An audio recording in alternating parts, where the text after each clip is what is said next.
ઘણા વર્ષો પહેલા જયપુર જંગલ પાસે સીતાપુર નામનું એક ગામ હતું. તે ગામમાં વીરજી નામનો એક કુંભાર રહેતો હતો. તેની પાસે એક ગધેડો હતો. તેનું નામ વીરુ હતું. વીરુ ગધેડો ખૂબ જ આળસુ અને ઘમંડી હતો. વીરુ ગધેડો તેના માલિક માટે કોઈ કામ કરતો ન હતો. તે એક નંબરનો આળસુ અને કામચોર હતો. વીરુ ગધેડો હંમેશા કામના સમય પર નજીકના જંગલમાં ફરવા નીકળી જતો અને ફક્ત જમવાના સમય પર જ ઘરે વીરજી કુંભાર પાસે આવતો.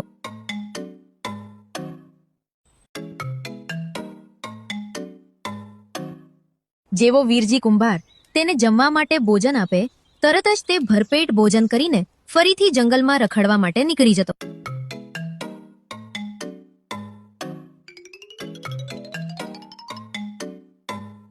આવી જ રીતે વીરુ ગધેડાની જિંદગી પસાર થતી હતી.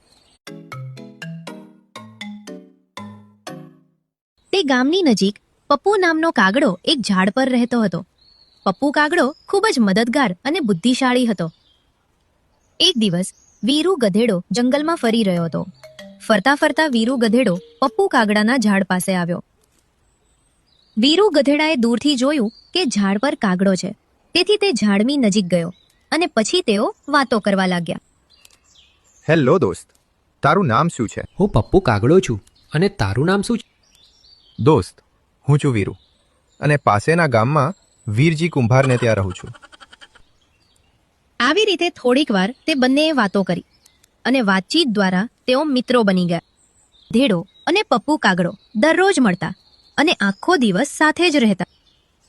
પરંતુ ધીરે ધીરે પપ્પુ કાગડાને સમજાઈ ગયું કે વીરુ ગધેડો સાવ જ આળસુ અને કામચોર છે. પણ પપ્પુ કાગડો વીરુ ગધેડાને સારો મિત્ર સમજતો હતો અને તેના માટે હંમેશા ચિંતિત રહેતો. તેથી પપ્પુ કાગડો સતત વીરુ ગધેડાને તેના માલિકની વાત સાંભળવાની અને કોઈ કામ કરવાની સલાહ આપતો. થોડાક દિવસ આમ જ પસાર થયા. એક દિવસ પપ્પુ કાગડો અને વીરુ ગધેડો ફરી રહ્યા હતા ત્યારે સાંભળ મિત્ર વીરુ, તું તારા માલિકની વાત કેમ નથી સાંભળતો? તું તેના માટે કાંઈ કામ પણ નથી કરતો. તું આખો દિવસ તો મારા જોડે ફરે છે. ફક્ત ખાવા માટે જ તારા માલિક પાસે જાય છે. તારે તારા માલિકની વાત સાંભળવી જોઈએ. નહીં તો વીરજી કુંભાર એક દિવસ તને ઘરમાંથી કાઢી મૂકશે. પછી તું ક્યાં જઈશ? આવું થાય એના કરતાં તું સરખી રીતે કામ કરવા જા તારા માલિક પાસે. આખો દિવસ અને રાત આવી રીતે ભટકવાનું બંધ કરી દે હવે તું, અને કામમાં ધ્યાન લગાવ. હું તો કાંઈ મારા માલિકની વાત નહીં સાંભળું. જો તે મને ઘરમાંથી કાઢી મૂકશે તો હું જંગલમાં જતો જઈશ. પણ હું કોઈની વાત સાંભળી ના શકું. હું કોઈના હાથ નીચે રહીને કામ ના કરી શકું. પણ વીરુ ગધેડા, તને ત્યાં સવાર સાંજ બપોર આમ ત્રણેય ટાઈમ ભોજન મળે છે, એ પણ કોઈ મહેનત કર્યા વગર. તો તારે તારા માલિકની વાત સાંભળવી જોઈએ, જેથી કરીને તને મહેનત વગર ભોજન મળી શકે. તું મારી સામે જો, મારે ભોજન માટે દરરોજ મહેનત કરવી પડે છે. જંગલમાં દૂર દૂર સુધી જવું પડે છે.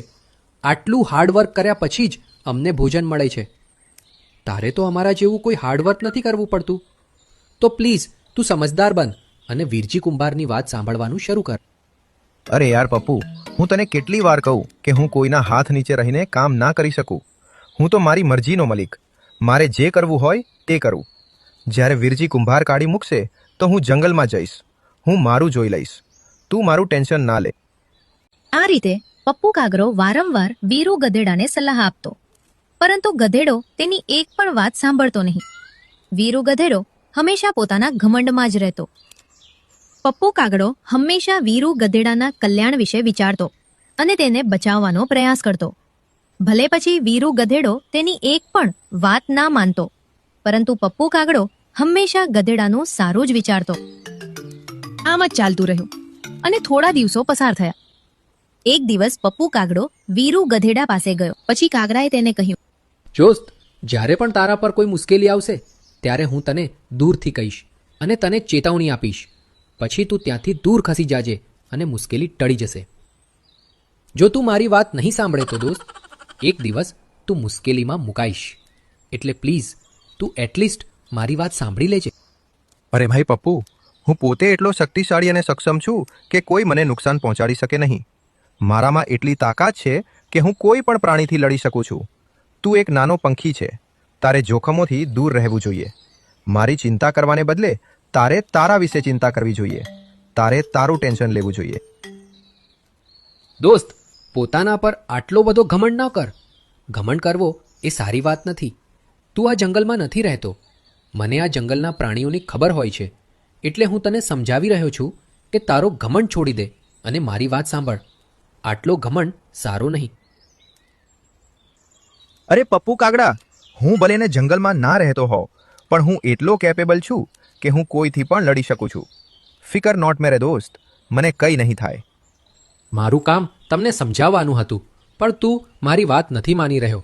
છતાં તારે સાવધાન રહેવું જોઈએ. છોડને મિત્ર, કંઈ નહીં થાય. ચાલ આપણે જંગલમાં ફરવા જઈએ. પછી તેઓ બંને જંગલમાં નીકળી પડે છે.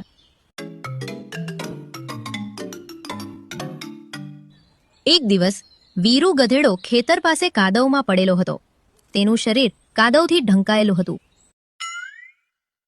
પછી એક ખેતરમાં થોડી હરિયાળી જોઈને તે અંદર ગયો.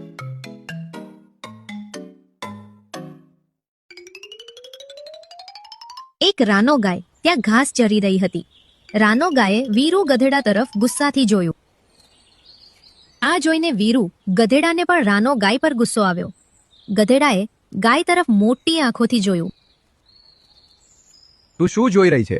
અહીંથી નીકળી જા, નહીં તો હું તને ઉપાડીને નીચે ફેંકી દઈશ. આ મારો એરિયા છે. તારી હિંમત કેવી રીતે થઈ મારા એરિયામાં આવવાની? આ સાંભળીને રાનો ગાય ખૂબ ગુસ્સે થઈ ગઈ. શું, તારો એરિયા? એક ગધેડો થઈને તારી આટલી હિંમત કેવી રીતે થઈ? ઊભો રે, તને પાઠ ભણાવવો જ પડશે. આ કહીને રાનો ગાય હુમલો કરવાની જ હતી. એટલામાં પપ્પુ કાગડો વચ્ચે આવી ગયો. રાનોબેન, મારી વાત સાંભળ. આ ગધેડાને શરીરમાં ખંજવાળનો ભયંકર રોગ છે. તે ખંજવાળ દૂર કરવા માટે કાદવમાં સૂઈ જાય છે. જુઓ, તેના શરીર પર ઘણો કાદવ છે. જો તું તેને સ્પર્શ કરશે તો તને પણ તે ખંજવાળ આવશે. પછી તારે પણ કાદવમાં સૂતું રહેવું પડશે. પણ તને ખંજવાળ દૂર નહીં થાય. તું બુદ્ધિશાળી છે. શું તું સમજે છે કે હું શું કહું છું? નજીકમાં બીજું એક ખેતર છે. તે આના કરતાં પણ લીલું છે. તું ત્યાં જા અને મન ભરીને ઘાસ ખા. રાનો ગાય કાગડાએ જે કહ્યું તે સમજી ગઈ અને શાંતિથી બીજા ખેતરમાં જતી રહી. આવી રીતે પપ્પુ કાગડાની ચાલાકીથી વીરુ ગધેડો માર ખાવાથી બચી ગયો. પરંતુ તેમ છતાં વીરુ ગધેડાનું ઘમંડ ઓછું થયું નહીં. જોયું પપ્પુ કાગડા, આ રાનો ગાય મારાથી ડરતી હતી. સારું થયું કે તે મારાથી દૂર ચાલી ગઈ, નહીંતર આજે તેને ખરાબ રીતે મારવામાં આવ્યો હોત. એવું નથી મિત્ર. મેં તેને સમજાવી અને તે માની થઈ ગઈ. તેથી તે જતી રહી. લડવું ઝઘડવું એ સારી વાત નથી. ક્યારેક તારે પણ કિંમત ચૂકવવી પડે. આટલું બધું અભિમાન સારું નથી. આ બધું ભૂલી જા તું. હું કોઈથી ડરતો નથી. હું કોઈને પણ હરાવી શકું છું. તને ખબર નથી કે મારી પાસે કેટલી શક્તિ છે. કાગડાએ વિચાર્યું કે હવે તેને સમજાવવું નકામું છે. તે કોઈ ઓન હાલતમાં પોતાનું અભિમાન છોડવાનો નથી. વીરુ ગધેડાનો અભિમાનનો પડદો હજુ ઊંચકાયો ન હતો. પછી કાગડો ઉડી ગયો અને તેના માળામાં જતો રહ્યો. થોડા દિવસો પસાર થયા. એક દિવસ વીરુ ગધેડો ખેતરમાં ઘાસ ખાઈ રહ્યો હતો અને પપ્પુ કાગડો એક ઝાડ પર બેઠો હતો. ક્ષણે બીજી બાજુ એક વાઘ શિકારની શોધમાં જંગલમાંથી બહાર આવ્યો અને ખેતર તરફ આવી રહ્યો હતો. તે શિકાર શોધી રહ્યો હતો એવામાં વાઘને ખેતરમાં ઘાસ ખાતો વીરુ ગધેડો જોયો. વાઘે વિચાર્યું, અરે વાહ, શું તાજો માજો ગધેડો છે! આજે તો સારો શિકાર મળશે મને. આવું વિચારીને વાઘ ગધેડા તરફ આવ્યો. વીરુ ગધેડાએ વાઘને જોયો નહીં, પરંતુ પપ્પુ કાગડો ઊંચી ડાળી પર હતો. એટલા માટે તેણે તરત જ વાઘ જોયો. તે સમજી ગયો કે ગધેડાનો જીવ જોખમમાં છે. પછી તે જોર જોરથી બૂમો પાડવા લાગ્યો.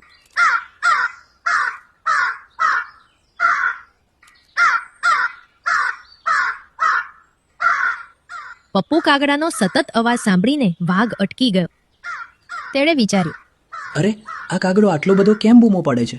આ સતત રડવાનો અવાજ મારા માટે ચેતવણીનો સંકેત છે. બધા ગામ લોકો આવશે અને મને લાકડીઓથી મારશે. એના કરતાં હું જંગલમાં જતો રહું. આ વિચારીને વાઘ પોતાનો જીવ બચાવવા જંગલ તરફ દોડ્યો. ત્યારે જ વીરુ ગધેડાએ વાઘને જોયો. ઘમંડી અને મૂર્ખ ગધેડાને લાગ્યું કે વાઘ તેના ડરથી ભાગી રહ્યો છે. એવું લાગે છે કે વાઘ મારા વિશે જાણતો ન હતો, નહીંતર તે અહીં આવવાની હિંમત ન કરત. હવે જ્યારે તેણે મને જોયો ત્યારે તે ડરથી ભાગી ગયો. હું તેને વધુ ડરાવીશ, જેથી તે ફરીથી અહીં આવવાની હિંમત ન કરે. આવું વિચારીને મૂર્ખ વીરુ ગધેડો વાઘની પાછળ દોડવા લાગ્યો. વાઘ આગળ દોડી રહ્યો હતો અને ગધેડો તેની પાછળ. મૂર્ખ ગધેડો વાઘની પાછળ દોડી રહ્યો હતો અને થોડીક વારમાં તે બંને જંગલમાં પહોંચી ગયા. વાઘે પાછળ ફરીને જોયું તો ગધેડો તેની પાછળ આવી રહ્યો હતો.